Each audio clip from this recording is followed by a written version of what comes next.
What do you mean? I have to be involved though. I cannot just be sitting in an office. It's not possible.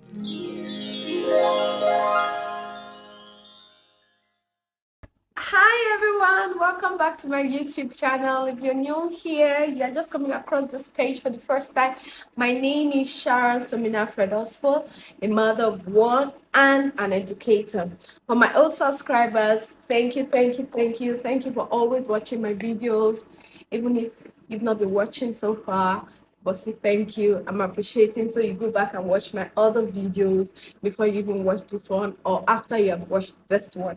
So today I want to do my makeup while I tell you how I became an educator and why I became an educator and why I decided to remain in this profession for the time being, because anything can happen after now.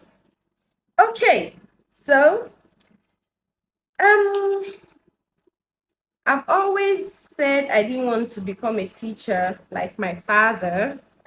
My father is a teacher. Yes, my father is an educator in the secondary school sector. So I've always said I didn't want to become a teacher like my father. So when I was going for youth service so in school, I studied pure and applied mathematics. Yes, that's what I studied in the university. So I went for youth service, and during my youth service, I was very active during camp. So they posted me to a primary school, very big primary school in Akure. Yeah, that's where I served. I served in Akure.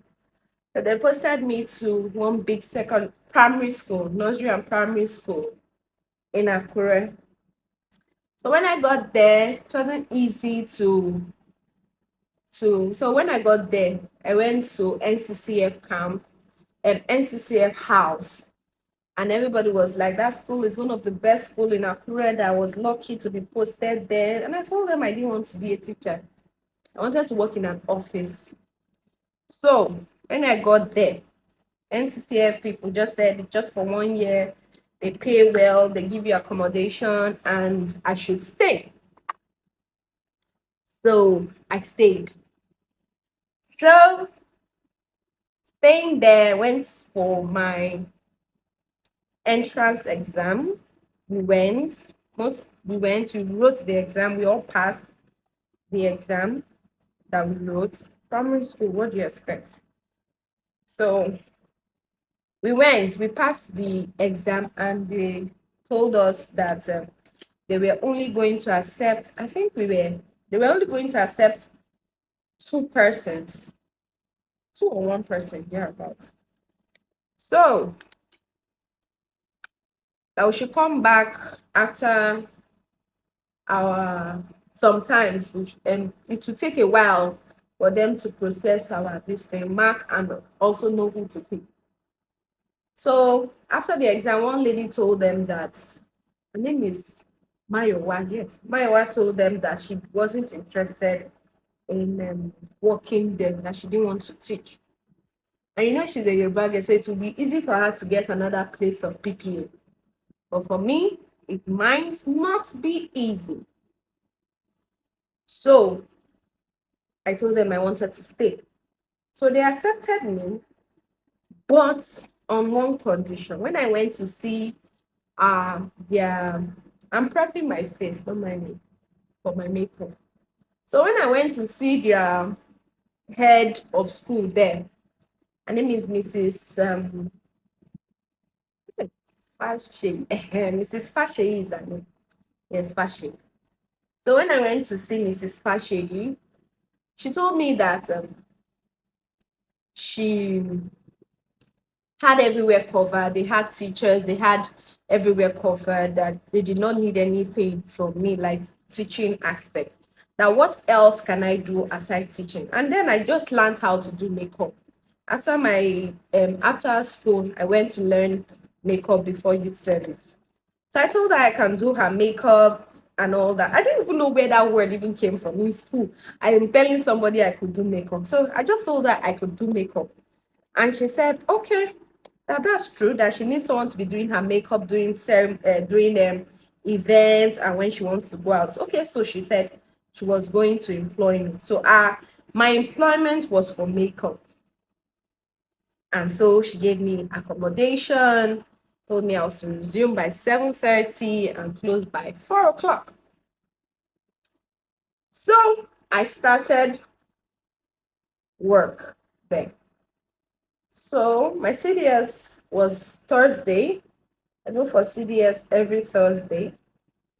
So I started working there and I decided to put in my mind to do the work. So my first pupils, I taught after one term, I was assisting Miss Alatoro, a very good teacher like that. So I was assisting her, I was assistant. So when she's not around, she would tell me maybe she's going to print or something. She'll ask me to take over the class, teach the pupils math, teach them. So basically in that school, they teach, one person teaches everything. So you teach math, you teach English, you teach every other subject, basically. And that class was primary 2.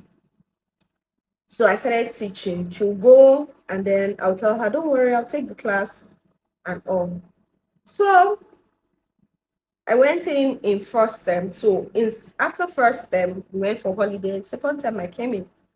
So when I came in second term, one of the teachers in the other arm of primary 2 had resigned. She said she wasn't working again. So she resigned. So that class was vacant. So they were looking for a teacher to employ in that class. So Mrs. Alator said she went and spoke to, I didn't tell her I wanted to be a teacher, but she just went to meet Mrs. Fashiri that in my 3 months in working with her, she had discovered that I could manage the class. I know how to get along with the children, and she feels that I have a better chance since I was already in the system. I had a better chance of teaching the children, getting a better result than employing somebody outside. Fashiri was a bit worried because I was a core member and my Thursdays were my CDS days. So I started. So Mr. Faye said, okay, that he was going to put me through, that Mrs. Fashiri should not, Mr. Faye was our supervisor. That yes, I was trying, I was coming up to speed, I was doing very well. So I had a lot of people putting a lot of talk into it, but I didn't ask for it. So I started my new class. I had a new class of 11 children without an assistant.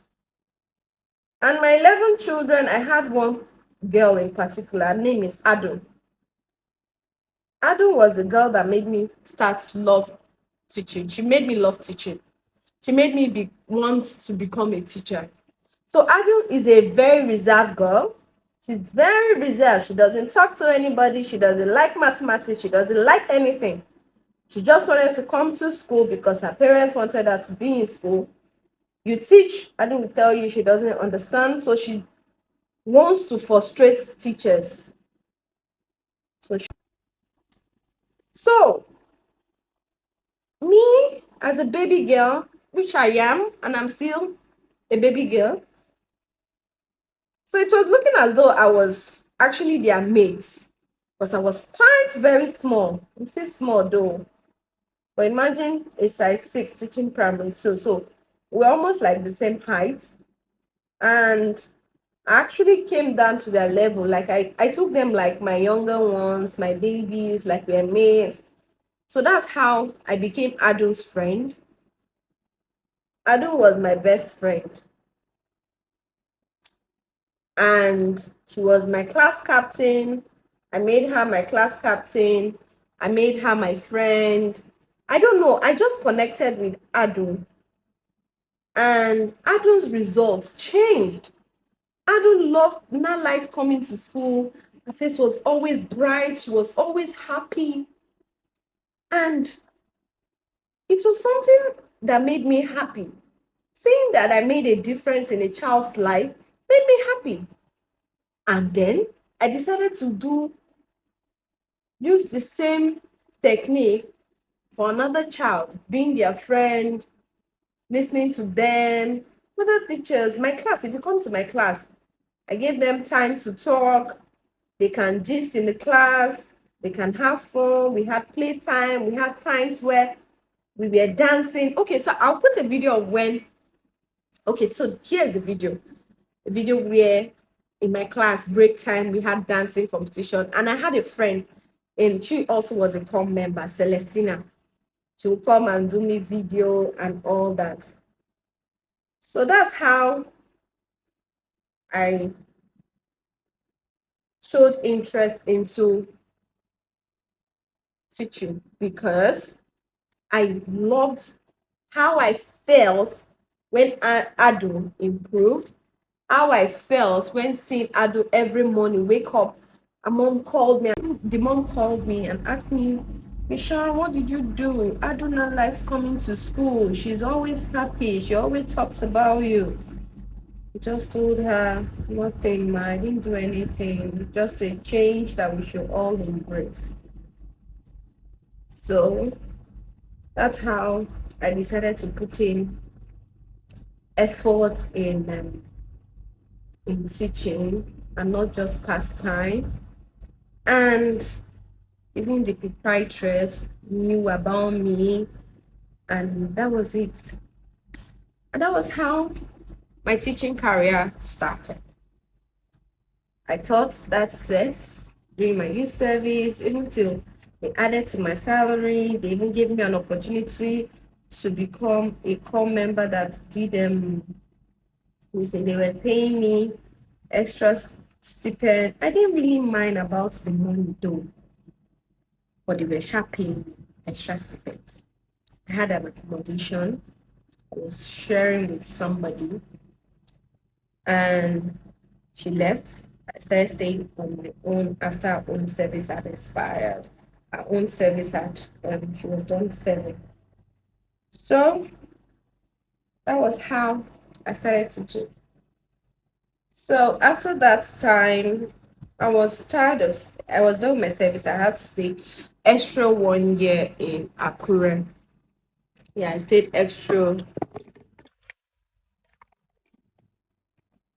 Yes, I stayed extra 1 year in Akure. And I liked it. I enjoyed every bit of my stay in that state. But I decided to come back. I wanted to go to Lagos. I'd already applied for some school, Green Spring. I applied for Green Spring, but I didn't have who to stay with. Where my auntie was staying was a bit far from all the schools I applied for, so I didn't have who to stay with. So I decided to come back to South South, and that was how I started staying. I came back. That's how I came back to Port Harcourt, and I applied for some schools here in Port Harcourt. And White Grove, where I work now, gave me an offer. A friend of mine was working there before, and he told me how if I could work there. I said, yes, I could work. So it was like, not just working, that his boss will shout, the woman they shout, oh, are you sure you can work? I said, my madam too is very rude. Mrs. Fashe, you can do something now, Mrs. Fashe will say it's not nice. Instead of her to tell you what she wants, she won't tell you what she wants. Mrs. Fashe will just stay. Pull down my. How do you expect somebody that has not taught before, that has never been in a class before, to just get to know things? Like, who does that? I had to learn the hard way with Mrs. Fashion. I write my reports. Mrs. Fashion calls me into her office. She sits me down. Are you a child? How can you write this kind of report for me? and then she will shout at me. She will run me down, and then I'll start crying.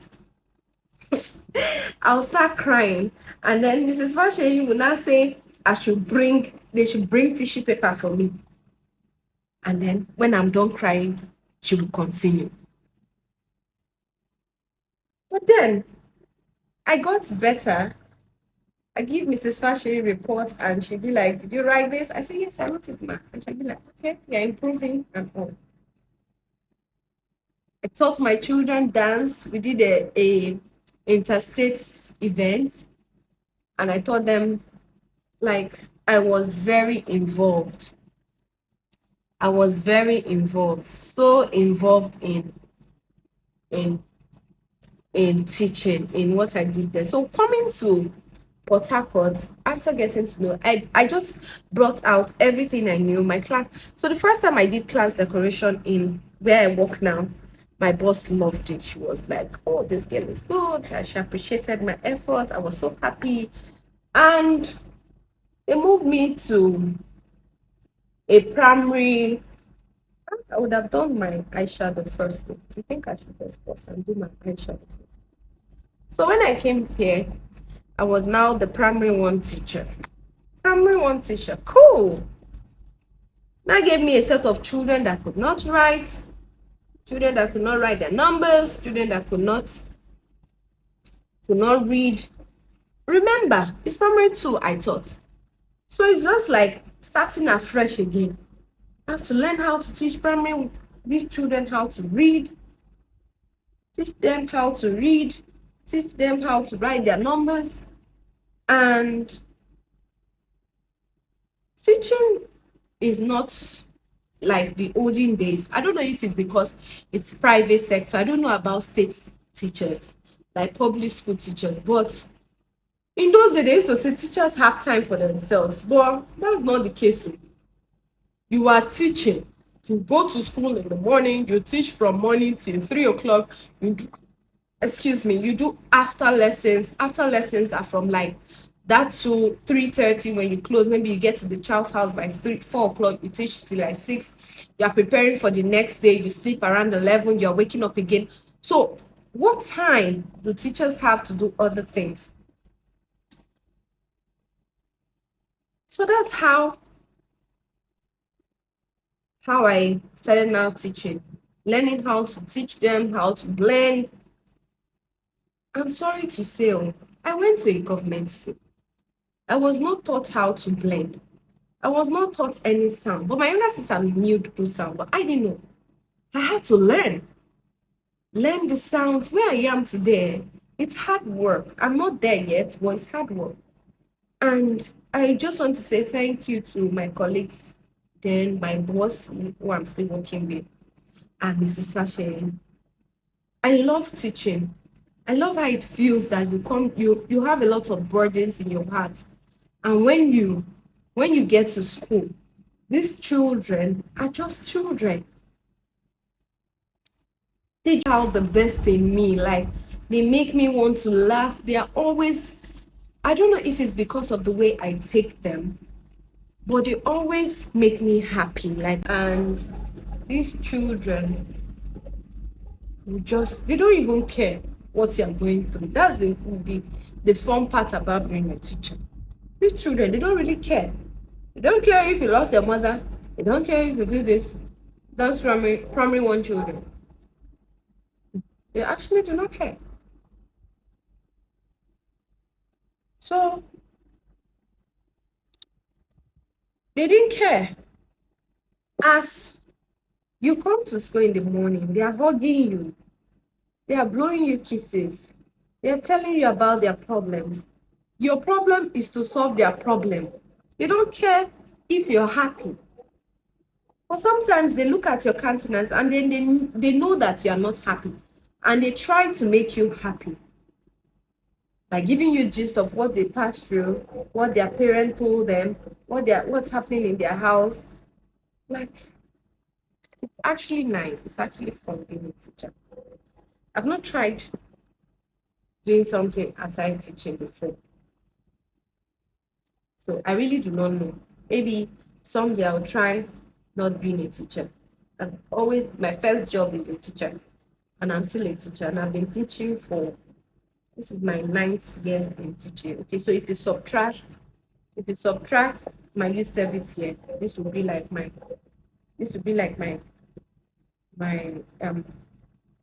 8 years, eighth, eighth year in teaching. Remove my youth service year, that means this is my 8th year in teaching. And I've enjoyed every bit of being a teacher. Every bit, every bit. I've enjoyed it. And if you want to become a teacher, there are ups and downs, so don't get me wrong. So let's talk about how teaching has been for me. Teaching has been my source of income. Yeah. So teaching has been my source of income, my source of joy, my my source of happiness, and happiness in the sense that impacting into a child that knows nothing, that does not understand a particular thing, and then you impart into that child, it just gives you this happiness. Like in 3 months, okay, I've taught children that are now in okay, my first set of children, Adun set, Adun is now in SS.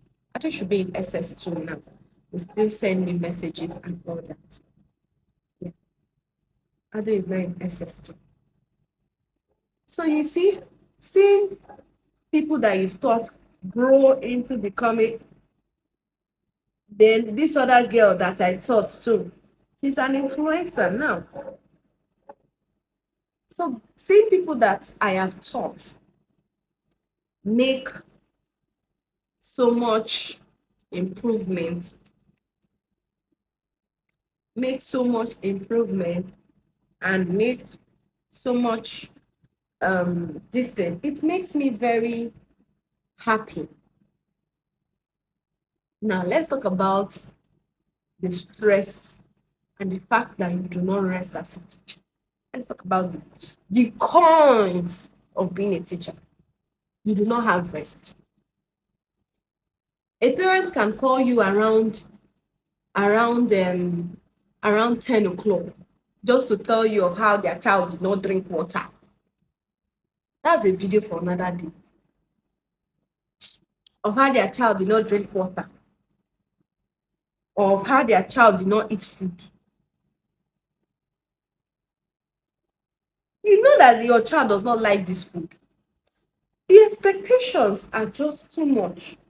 So I think those expectations are what is making teaching frustrating, because parents are expecting so much. Like when I mean so much from just one person that is catering for over 12 children, sometimes 15 children. You're expecting a whole lot from this person, and then we still meet those expectations.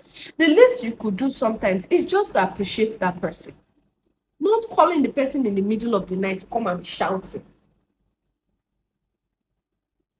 shouting and making noise. I'm not saying you do not have to complain, but there's a way you can lay your complaint. Some parents do not know how to lay their complaint.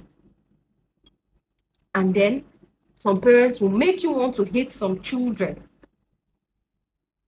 because of a child's parent's behavior. Even when this child is doing well, you tend not to have the child's time because of how the parent treated you. I beg, I will not talk now. Let me focus on this, my eye. Sorry.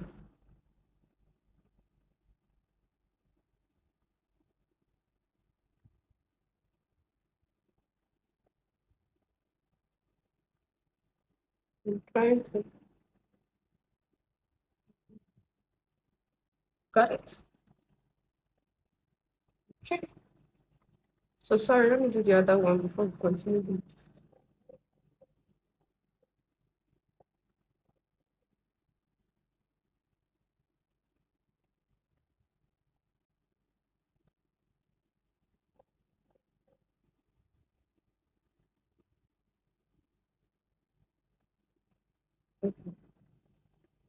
I'm done.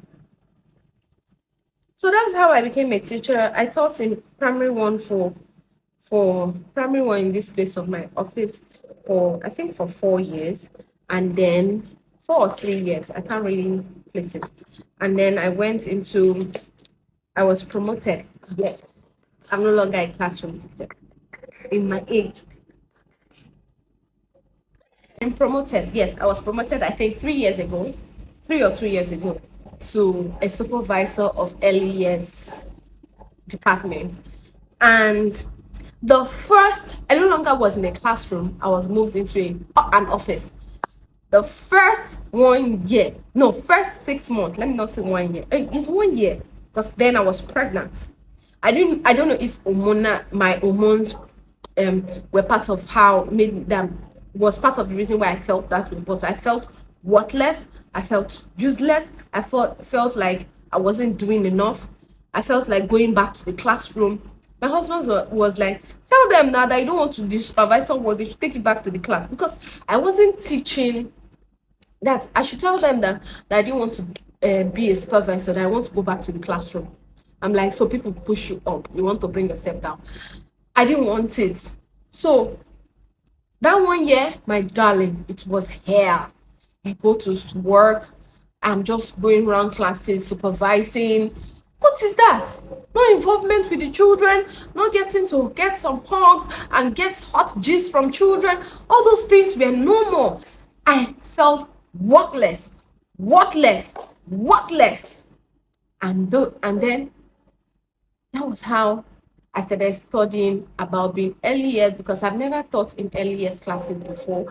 I've never been in their shoes before. So that 1 year, instead of moping and moping, I decided to study a whole lot. I met the early years teachers to put me through. I learned a lot. I went into YouTube. I learned, and also I attended programs. My boss enrolled me in infant school, in early years seminars. I went for courses and then got certified, and that was how I now decided to, now I'm the boss, so I can make decisions that I want to. So I took some subjects from some teachers in early years, and I decided to take those classes so that I can get involved. So yes, I'm an infant school supervisor, but still I still go into classes so that I am not left out. So I also know the children that are not doing well, so I know how to work and help them. So that was how I became an early years tutor. And also I still go to teach in the primary section, because I have to. What do you mean? I have to be involved though. I cannot just be sitting in an office. It's not possible. That is not a work. It's not a job at all. So before I continue, let me check if my camera is on. So that's it.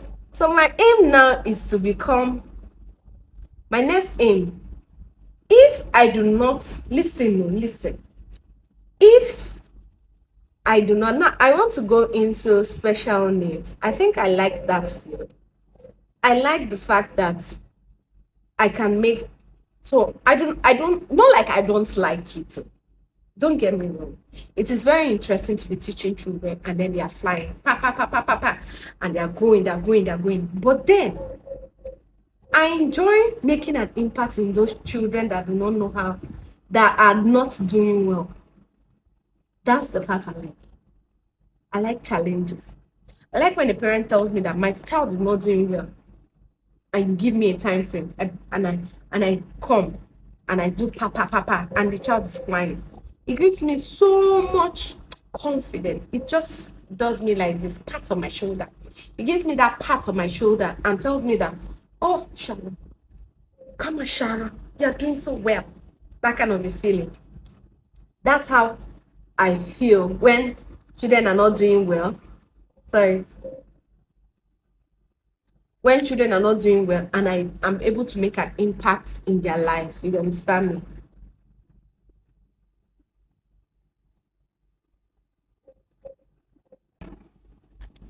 Okay, so that's all about today's video.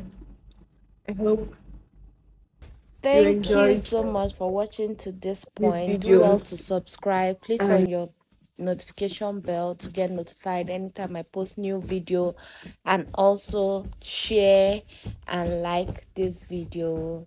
So we'll meet next time. Bye bye. Mwah.